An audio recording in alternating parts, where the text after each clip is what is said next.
Dear student of class 9th, व्याकरण तद्धित प्रत्यय के बारे में हम लोगों ने अगले वीडियो में जाना था। तद्धित जैसा बताया गया कि तद्धित प्रत्यय के कुल 8 भेद होते हैं। उन 8 भेदों में से 2 के विषय में हमने जान लिया, कर्तृवाचक तद्धित प्रत्यय और भाववाचक तद्धित प्रत्यय। आज हम उसके आगे जानेंगे संबंध बोधक तद्धित प्रत्यय। तीसरा, संबंध बोधक तद्धित प्रत्यय, जो प्रत्यय संज्ञा, सर्वनाम या विशेषण में जुड़कर संबंधों के विषय में बताएं या संबंधों का बोध कराते हैं, वे संबंध बोधक तद्धित प्रत्यय कहलाते हैं। यानी कि ये वे प्रत्यय होते हैं जो किसी संज्ञा या किसी सर्वनाम या किसी विशेषण में जुड़ करके जो नए शब्द बनते हैं, वे नए शब्द किसी न किसी प्रकार का संबंध, रिलेशन बताता है।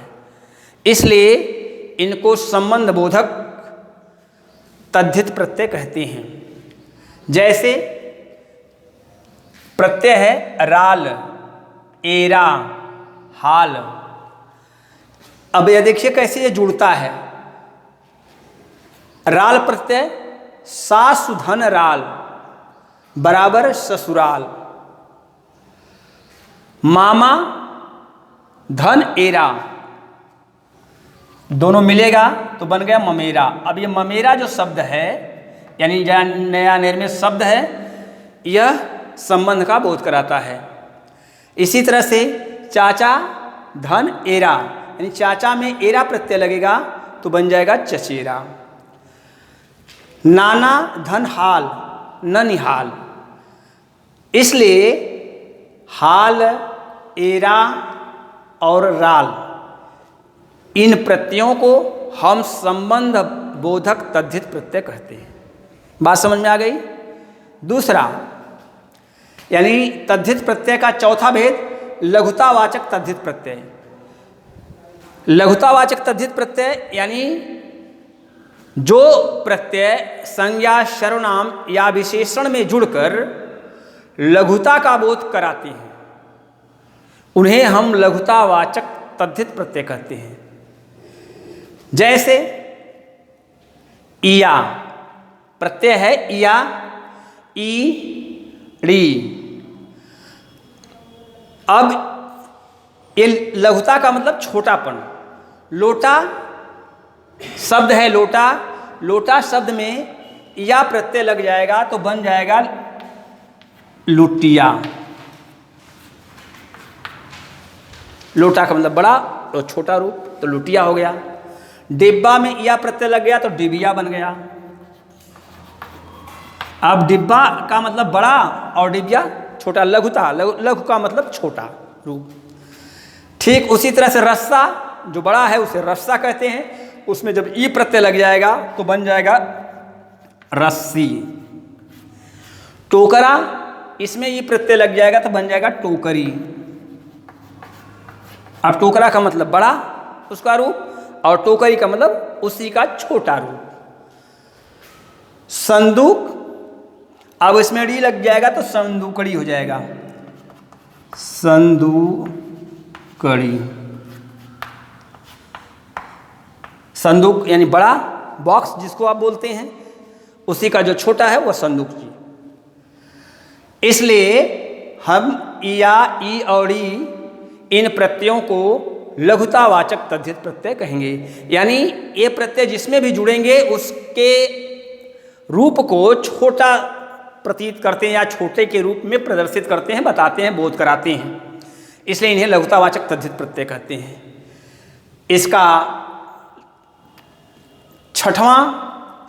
पांचवा, चौथा हो गया, पांचवा स्त्रीवाचक तद्धित प्रत्यय, यानी जिन प्रत्ययों के प्रयोग से स्त्रीवाचक शब्दों की रचना होती है। यानी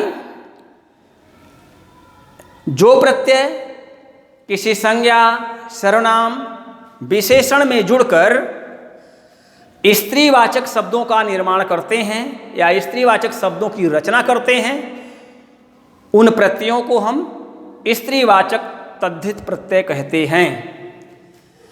जैसे प्रत्यय स्त्रीवाचक तद्धित प्रत्यय ई, आ, इन, नी, इका, इनी या इणी। अब ये जुड़ते कैसे हैं? शब्द है लड़का, लड़का शब्द में ई प्रत्यय लगेगा तो बन गया लड़की। लड़का पुल्लिंग का बोध कराएगा, लड़की स्त्रीलिंग यानी स्त्रीवाचक हो गया। बेटा पुल्लिंग है, अब बेटा में ई प्रत्यय जब लग जाएगा तो बन जाएगा बेटी, बेटी स्त्रीवाचक शब्द हो गया। आ प्रत्यय कैसे जुड़ेगा देखें, शिष्य, आ प्रत्यय लग गया तो बन गया शिष्या, शिष्या स्त्री यानी वह कोई स्त्री है, वह किसी की शिष्य बनी हुई तो उसे शिष्य न कह के शिष्या कहा जाएगा। सुत पुत्र, सुता पुत्री, अब सुता जो है स्त्रीवाचक हो गया। इन प्रत्यय लगेगा, नाग शब्द है, नाग में इन प्रत्यय लगा तो बन गया नागिन। शेर, शेर में नी प्रत्यय लग गया, शेर पुल्लिंग है और शेरनी स्त्रीलिंग यानी स्त्रीवाचक हो गया। मोर पुल्लिंग है, मोरनी स्त्रीवाचक हो गया। अब ये जो नए शब्दों का जितना निर्माण हो रहा है, यानी जो नए शब्द बनेंगे, ये सब के सब नए शब्द स्त्रीवाचक तद्धित प्रत्यय कहलाएंगे, यानी स्त्रीवाचक का बोध कराएंगे। इसलिए इन प्रत्ययों को हम स्त्रीवाचक तद्धित प्रत्यय कहते हैं। इका प्रत्यय गायक शब्द है, गायक पुल्लिंग होता है, उसमें इका प्रत्यय लगा देंगे तो गायिका, कोई स्त्री गाती है तो उसको गायिका कहा जाता है। इसलिए गायिका जो है यह स्त्रीवाचक शब्द बन गया। लेखक, यदि स्त्री लिखती है तो लेखिका बन जाती है, तो लेखक में इका प्रत्यय लग गया तो लेखिका हो गया। पुरुष है, लड़का है तो आज्ञाकारी लिखता है, उसमें इणी या इनी प्रत्यय लगा देंगे तो आज्ञाकारिणी बन जाएगा। इस तरह से आपने देखा कि ई, आ, इन, नी, इका और इनी, ये सभी स्त्रीवाचक तद्धित प्रत्यय हैं। इस वीडियो में इतना ही, नेक्स्ट वीडियो में धन्यवाद।